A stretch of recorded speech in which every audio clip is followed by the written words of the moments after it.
Ito pala kayo. Welcome to Repeated Vlog, guys. Tungkol ito sa mga uri ng pagpapasalamat ng babae sa atin sa mga ginagawa natin dito.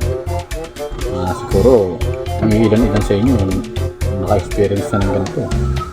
100% sure ako hindi kayo tatanggi dahil tumanggi ka, hindi ka tuloy na lalaki.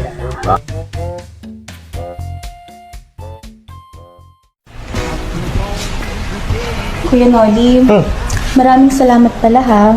Walang anuman. Lahat ng nangangailangan, welcome dito. Kaya lang, kailangan magtulungan tayo. Ano kayang pwede kong gawin para makapagpasalamat ako ng maayos sa'yo?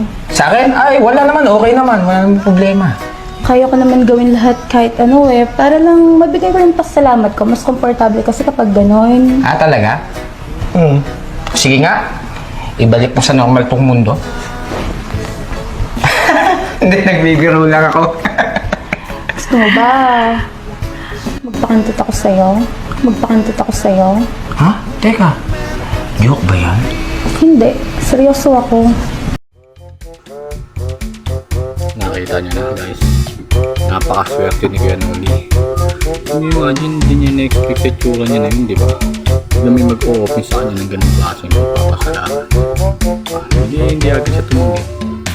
Sa ating mga lalaki kasi ibihira yung gano'n, diba? Rasya yun. Kaya yun lang. Share ko sa inyo. Kaya sa mga nakapera ng mga gano'n, congratulations. Isa pa mga swerte ka lalaki. Sabihin, may dating ka pa. May edad mo pa.